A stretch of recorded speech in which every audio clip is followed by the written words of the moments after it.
মুসলমানও যদি কথা কয়টা পালন করে, লয়ে নিজ নারী ব্রহ্মচারী সচ্চরিত্র, ও ওদের আমার কামড়াই, ওরা ওদের মতো থাকবে।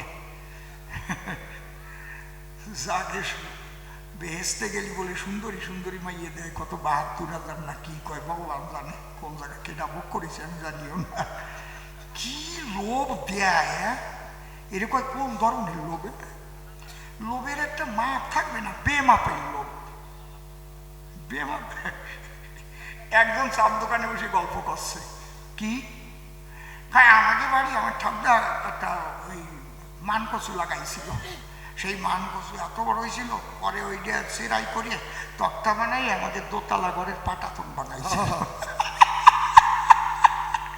আর একজন সেও কম না, সে হ্যাঁ আমার ঠাকুরদাও কইছে ওই পাটাতনের আগে তো খুঁটি টুটি সমস্ত কিছু বিক্রি হয়েছে না, তারপরে চালা টালা। আমার ঠাকুরদাদা কইছিল, আমার ঠাকুরদাদা বললে এত বড় একটা আড়ি মাছ পাইছিল, সেই আড়ি মাছের কাটা দিয়ে তোকে দোতলা ঘরের খুঁটি বানাইছিল। আর সেই খুঁটি বানাইয়েই তো তোর ঠাকুরদাদা ওই যে মান কচু গাছ যে তারপরে পাটাতন গেছে। কয় তোর সামনে আর গল্প কব না, এই গল্প যেমন ওই হুরের গল্প তেমন। খারাপ কথা বললাম না তো নাকি? কেউ আবার রাগটা করছে নাকি? রাগ হয় ওর দিয়া। আমার কাছে বলুন দেখি, এত বড় চাটাম মানিয়ে নেওয়া যায় নাকি? আর সেই লোভের বশীভূত হয়ে যারা কুকর্ম যায় করিয়ে, তাদের সামনে এসব কথা কোয়া তাদের জন্য বলা উচিত নয়। তবে দাঁড়িয়ে বলি, সবার বরাবরই আমি চ্যালেঞ্জ করে বলতে পারি, যদি আমার ঠাকুরের এই আদর্শ কেউ করে গ্রহণ, অন্তর দিয়ে দেখো ভেবে, সে মানুষ মহামানব হয়ে যাবে। সে সংসারেই থাকুক, যেখানেই সে করুক বিচরণ। এটা হচ্ছে ধর্মের মূল কথা, এইটাই সূক্ষ্ম কথা। আর সব আবিলতা, তুমি জনম বলিয়ে মালা ঠেলে যাবে, হরে কৃষ্ণ হরে কৃষ্ণ কৃষ্ণ কৃষ্ণ হরে হরে হরে রাম হরে রাম রাম রাম হরে হরে। পিতৃধন যদি রক্ষা না করো, সত্যি কথা যদি না কও, কিচ্ছু হবে না, হবে না, হবে না। সেই সে বাপের বেটা বিচক্ষণ, যে রক্ষা করে পিতৃধন। সত্য রূপং পরম ব্রহ্ম সত্য হি পরমন্তপ সত্য মূলা ক্রিয়া সর্বা সত্যাৎপরতর নহি ন তপ তপৈত্যাহু ব্রহ্মচর্য তপোত্তমং ঊর্ধ্বরেতা ভবেজ্জস্তু সদেব ন তমনস। এই কথার বিরুদ্ধে যদি কেউ চলে, মনে রাখবেন ওগুলোরে শয়তান বলে। বুঝেছেন কি কইছি? তাহলে প্রথম পিতৃধনকে করো যতন।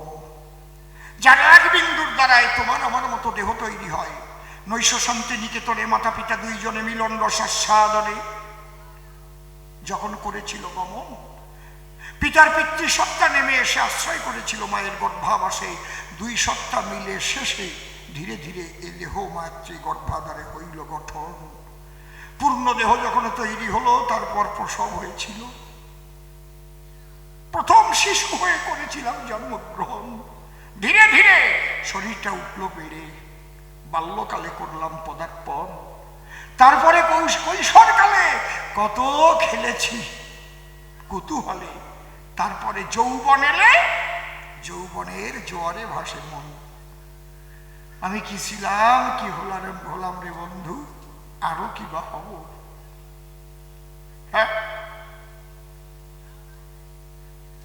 দাঁড়িয়ে বলি আপনাদের ধারে, এই সমস্ত প্রকৃতি ছিল বাবার বিন্দুর ভিতরে। বিন্দুর ভিতরে যদি এত শক্তি নয়, আর সেই বিন্দু যদি বেবিচারে মানুষ করে ক্ষয়, তার কৃষ্ণ বলেই বা কি হয়, আর রাম বলেই বা কি হয়, কালী বলেই বা কি হয়, হরি বলেই বা কি হয়। মনে করেন এক মা সুন্দর মিষ্টি অন্ন রান্না করেছে স্বামীকে সেবা করাবার জন্য। যে পাত্রে মিষ্টি অন্ন ক্ষীর করিবে রক্ষণ, দেখে নাই চোখ মেলে পাত্রের তলে কে যেন ফলি ডল খানিক করেছে রক্ষণ। পাত্রের তলায় কে যেন ফলি ডল থুয়ে দিছে, ওর মধ্যে মিষ্টান্ন ক্ষীর রাঞ্জিয়ে ডালিয়া দিছে, ওই যদি গুটিয়ে খায় বাঁচবে না মরবে? কথা কম, কথা নয় অসম্মত। মিথ্যা হচ্ছে হলি ডলের মতো।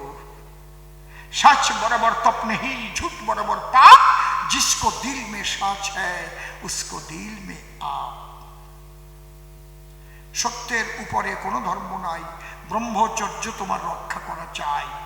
সৃষ্টি রক্ষার তরে থাকিয়া সংসারে যদি তার সন্তান সন্ততি জন্ম লয়, অন্তরে করুন ধারণা তাতে তার ব্রহ্মচর্য নষ্ট হয় না। সৃষ্টিকে ভালোবাসেন স্বয়ং দয়াময়। এই আসতে তোমরা এত নড়াচড়া কর কেন? তাহলে সূক্ষ্ম তত্ত্বের কথা শুনতে চেয়েছিল, শুনলেন বিজ্ঞ শ্রোতা। সূক্ষ্ম দর্শন তত্ত্ব হরিচাঁদ এবার করেছেন অর্পণ।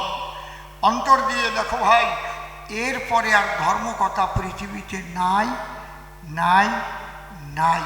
এইটা হচ্ছে ধর্মের মূল দর্শন।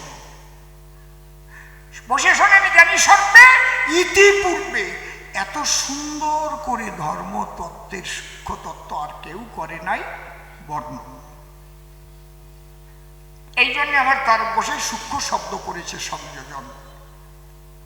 ডাক দিয়ে বলে, তাই তোমার কাছে শুনতে চাই তোমার গুরু পাগল বিচরণ। আমার কাছে খুলে বলো একখান নূতন গ্রন্থ আমার কেন লিখেছিল, আর গুরুচাঁদকে এত ঘন ঘন বাবাই বা বলো কি কারণ? তারকচন্দ্র সরকার যিনি হরিলীলামৃত লিখে, তিনি হরিচাঁদ ঠাকুরকে পূর্ণ ব্রহ্ম পূর্ণ আনন্দ ভগবান বলে দিয়েছে পরিচয়। ভগবান তো একজনই হয়। কোন যুগেই বা দেখতে পাই ভগবানের ছেলে ভগবান হয়েছে রে ভাই। কিন্তু হরিচাঁদের যে তনয়, তোমার লেখনের জোরে তুমি ভগবান বলেছো তারে, আবার বারে বারে বাবা বলো কিসের দায়? বলে নাই? শোনো, বাবা আছে মোট 5 প্রকার, আর মা আছে 7 প্রকার। গোসাই ওঠেন কেন? আচ্ছা, মাঝে মাঝে একটু গল্প করলে মনে হয় আপনাদের ভালো হতো না? একটু চাঙ্গা হয়ে উঠতো। হ্যাঁ, রস তো এক প্রকারের নয়, বিভিন্ন মানুষ বিভিন্ন রস চায়। আমি তো পড়িয়ে যাই সমস্যায়। এখন তো আমার বয়স বেশি, বলি আপনাদের পাশাপাশি উপর দিয়ে যতই কালো দেখেন না কেন, তলা দিয়ে সব ডলা হয়ে গেছে। এই জন্যে মনে মনে চিন্তা করি দাঁড়া এসবের বরাবরই যে এমন কিছু তত্ত্ব আলোচনা করি যার দ্বারাই মানুষের কল্যাণ হয়।